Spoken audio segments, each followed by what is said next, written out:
Hey guys, welcome to Victory is Yours channel. I'm back with chapter 9 of NCERT class 6th science. The chapter name is The Living Organisms, Characteristics and Habitats. So let's begin. Paheli and Bujo went on vacation to many places of interest. One such trip took them to River Ganga in Rishikesh. They climbed the mountains of the Himalayas where it was very cold. They saw many kinds of trees on these mountains, oaks, pines and deodars, many different from the ones near their home on the plains. In yet another trip, they traveled to Rajasthan and moved on camels through the hot desert. They collected different kinds of cactus plants from this trip. Finally, they went on a trip to Puri and visited the sea beach, dotted with casuarina trees.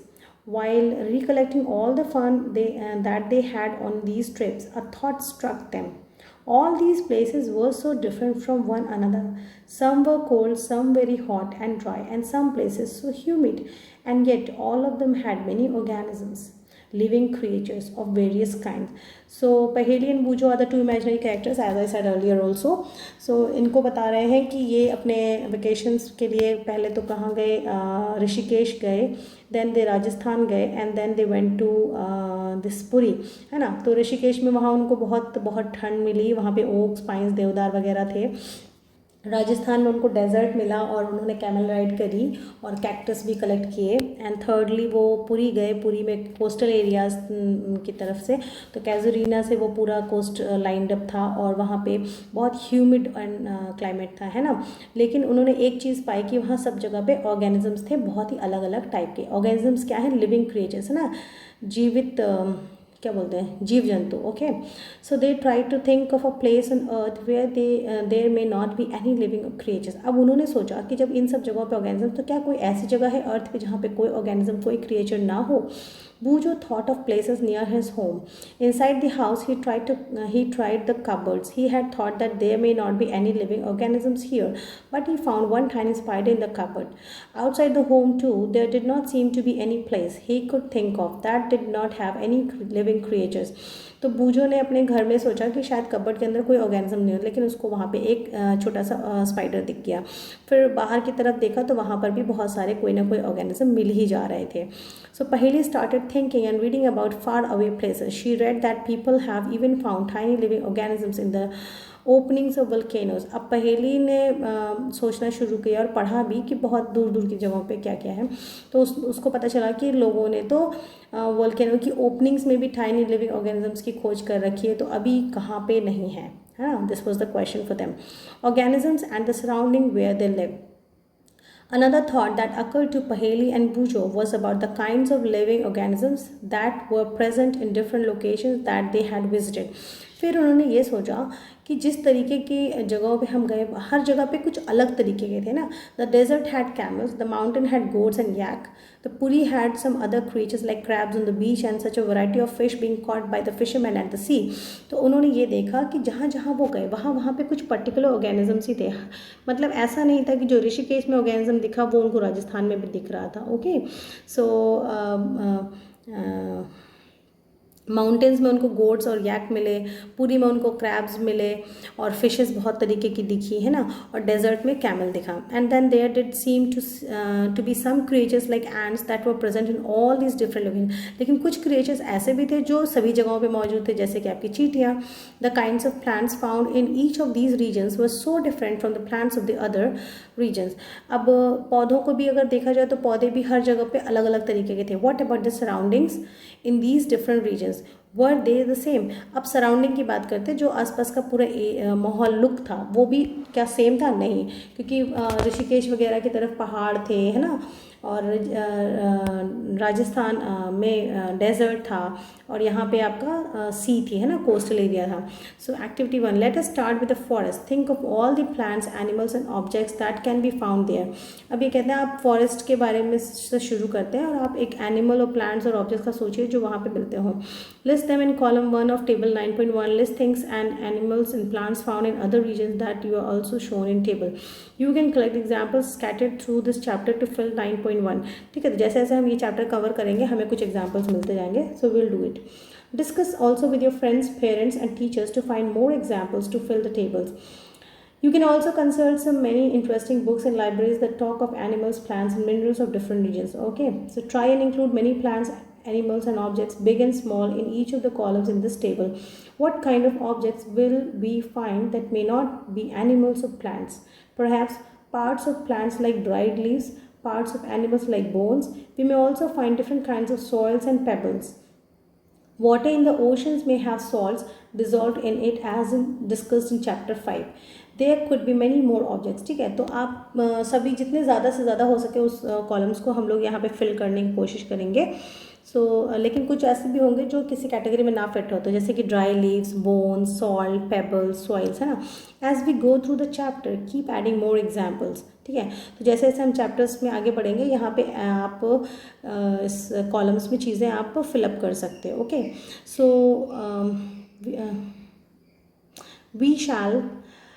we will discuss the table as we travel through many more interesting places. ठीक है, so habitat and adaptation की बात आ गई. What do you find from the plants and animals listed in activity 1? Did you find a large variety in them? Look at what you have entered in the column for the desert and the column for the sea. Did you list very different kind of organisms in these two columns? तो अब आप देखिए कि desert में हमने क्या सुना था. डेजर्ट में हमने देखा कि कैक्टस है और कैमल है ना. और सी के लिए बोल रहे हैं तो सी में हमने सी तो है ही, और हमने देखा कि क्रैब्स है वहाँ पे, कैजुरीना है ना. So what are the surroundings like in the two regions. वहाँ पे डेजर्ट था, यहाँ पे कोस्टल एरिया था.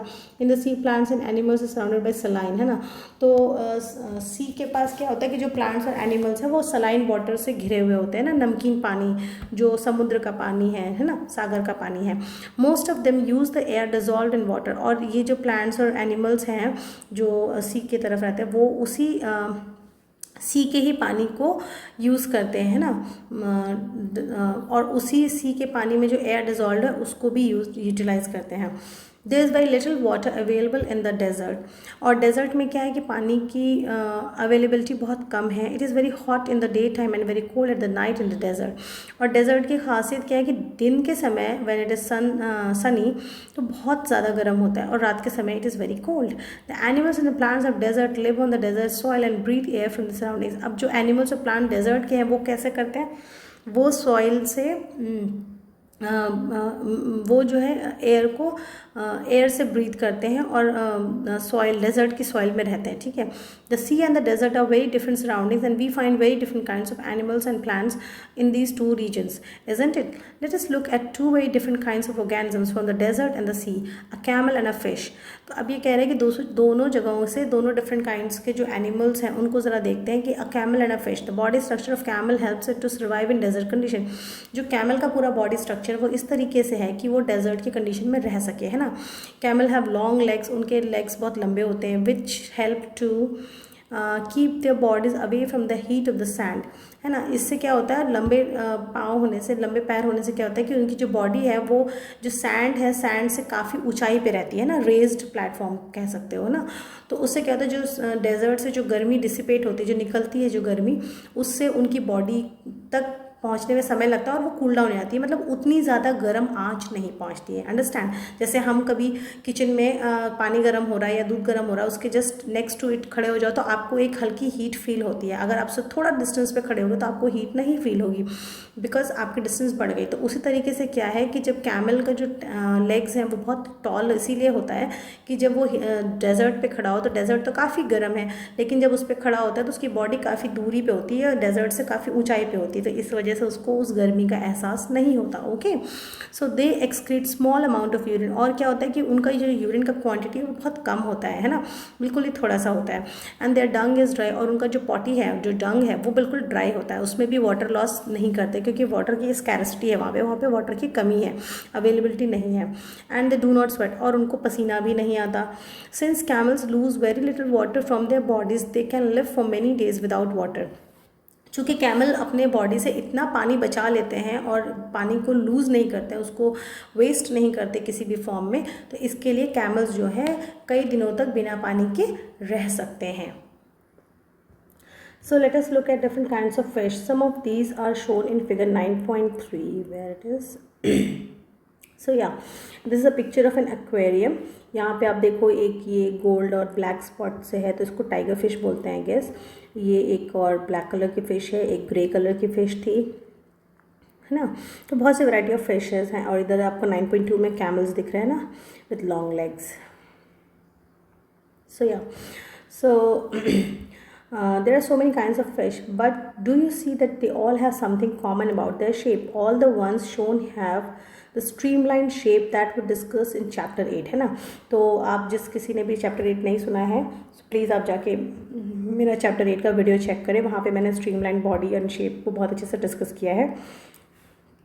This shape helps them to move inside water. और स्ट्रीमलाइन शेप का क्या फ़ायदा है कि इससे उनको वाटर के अंदर मूवमेंट करने में कंफर्ट मिलता है ना, इजीली वो मूव कर पाते हैं। Fish have slippery scales on their bodies. Fish के बॉडी पे क्या होते हैं, स्केल्स होते हैं।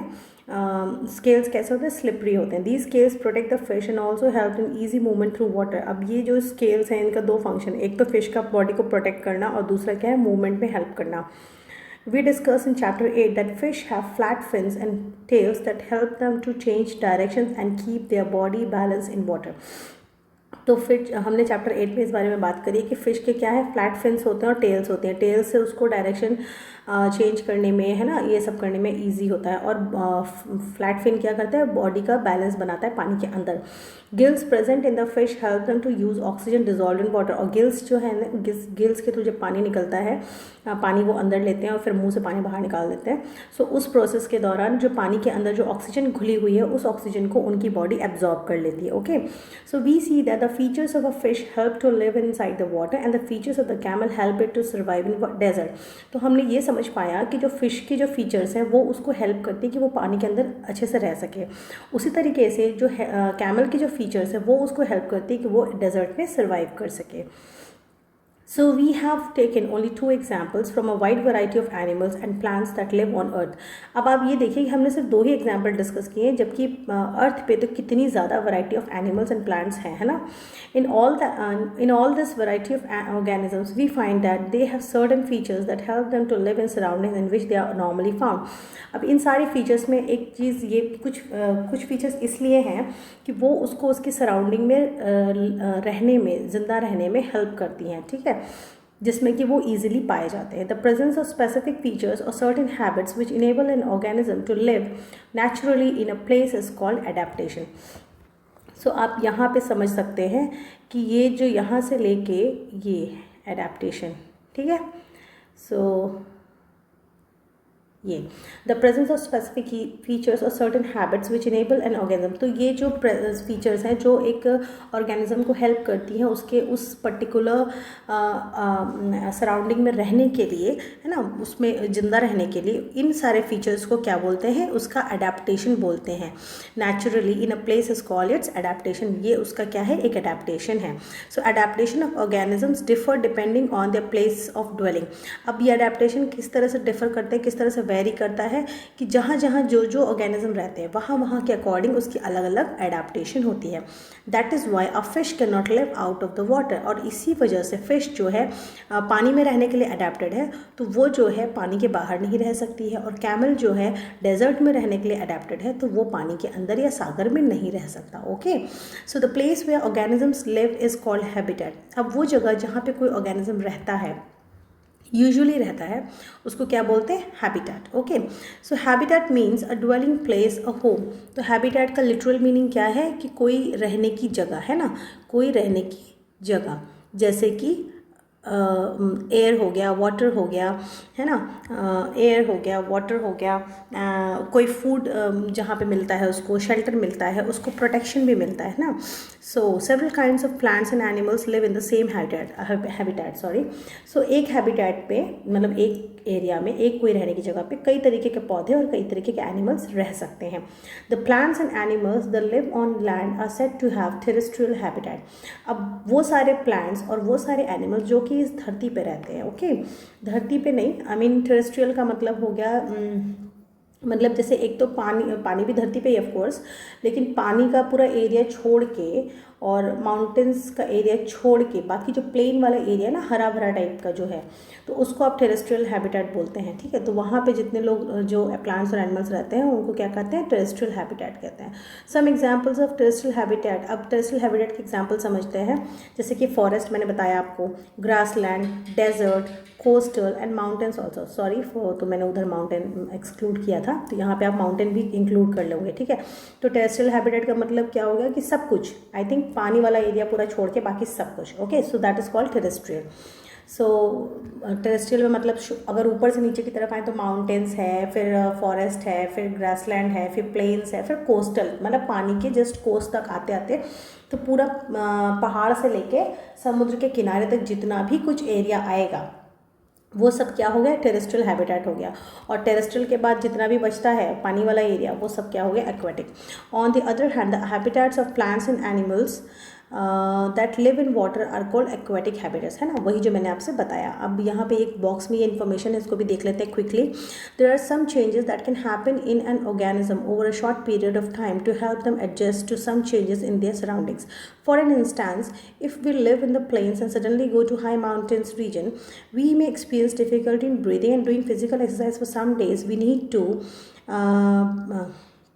For some days, we need to breathe faster when we are on high mountains. After some days, our body adjusts to the changed conditions on the high mountain.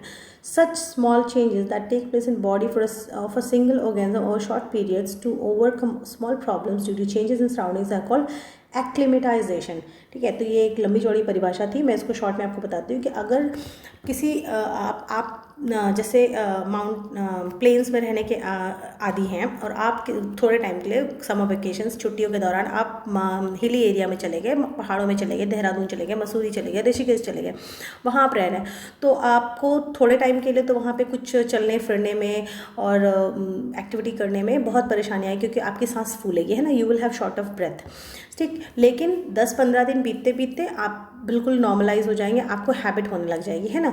तो उस change को जो थोड़े टाइम के लिए हुआ वो किसी एक पर्टिकुलर पर्सन, क्योंकि आप में हुआ, आप गए हो तो आप में हुआ ना, आपके मम्मी, अगर सपोज आपके पेरेंट्स के साथ आप गए हो, लेकिन आपके पूरे ख़ानदान में तो वो चेंज नहीं हुआ, पूरी ह्यूमैनिटी में तो वो चेंज नहीं हो रहा है ना। तो वो थोड़े टाइम के लिए आप गए हैं, थोड़े टाइम के लिए, तो थोड़े टाइम के लिए आपकी अपनी बॉडी में जो चेंजेस हुए हैं for a short period of time for to cope up the surroundings is called acclimatization. These changes are different from the adaptations that take place over thousands of years. और adaptation क्या होता है, adaptations होते हैं permanent होते हैं और वो thousands of years के changes के बाद जाके होते हैं, ओके। और वो सिर्फ एक ऑर्गेनिज्म में नहीं होते, वो उस पूरी उसमें होते हैं, उसकी पूरी स्पीशीज़ में होते हैं, ठीक है। सो coming back to the main text, lakes, rivers and oceans are some examples of aquatic habitats. तो aquatic habitat में क्या क्या आता है, कोई भी झील है, तालाब है, नदियाँ हैं, सागर है, महासागर है, okay, all these are aquatic habitats. There are large variations among terrestrial habitats like forests, grasslands, deserts, coastal and mountain regions located in different parts of the world. अब जो टेरेस्ट्रियल हैबिटेट की हमने बात करी थी उसमें काफ़ी वेरिएशंस है, क्यों, क्योंकि उसमें फॉरेस्ट भी आते हैं, grassland, desert, coastal, mountain regions, और वो वर्ल्ड के बहुत डिफरेंट एरियाज में फैला हुआ है। So the organisms both plants and animals living in a habitat are its biotic component. तो जब अगर किसी हैबिट, जैसे टेरेस्ट्रियल हैबिटेट में जो प्लांट्स और जो एनिमल्स रह रहे हैं तो वो सारे क्या हो गए, उस हैबिटेट का बायोटिक कंपोनेंट हो गया। वो बायोटिक कंपोनेंट मतलब ठीक है, जैविक तत्व कह सकते हैं। मतलब आप समझिए कि टेरेस्ट्रियल हैबिटेट तो एक एरिया की बात हो गई ना, उस एरिया में जितने भी तरीके के प्लांट्स हैं, छोटे हैं, बड़े हैं, माइन्यूट है, माइन्यूट से माइन्यूट हैं, बड़े से बड़े हैं, लेकिन वो है तो प्लांट्स, एनिमल्स हैं, छोटे से छोटे, बड़े से बड़े, टेढ़े मेढ़े, कोई से भी एनिमल्स हैं, कोई से भी प्लांट्स हैं, वो सारे के सारे जो भी लिविंग एंटिटी है उस पूरे हैबिटेट में, वो सारा का सारा क्या कंपोज करती है, biotic component. Bio means life, ठीक है। तो आप ऐसे समझो कि biotic component is always related to and composed of living organisms of that habitat, ठीक है। now you understand. Then comes the non-living things such as rock, soil, air, water are in that habitat constitute the abiotic component. और biotic component जब minus कर दें तो उसके बाद वहाँ पे क्या बचते हैं, मिट्टी, कंकड़, पत्थर और हवा, पानी, है ना। तो ये सारी चीज़ें क्या है, एबायोटिक हैं, यानी कि जो अजैविक हैं, ठीक है। Are sunlight and heat biotic और एबायोटिक कंपोनेंट्स। अब आप बताओ कि सनलाइट और हीट क्या है, ऑफ कोर्स एबायोटिक है ना। We know that some plants grow from seed, let us look at some abiotic factors. अब हमें पता है कि प्लांट्स जो है वो सीड से ग्रो करते हैं और एबायोटिक फैक्टर्स को हम देखने की बात कर रहे हैं।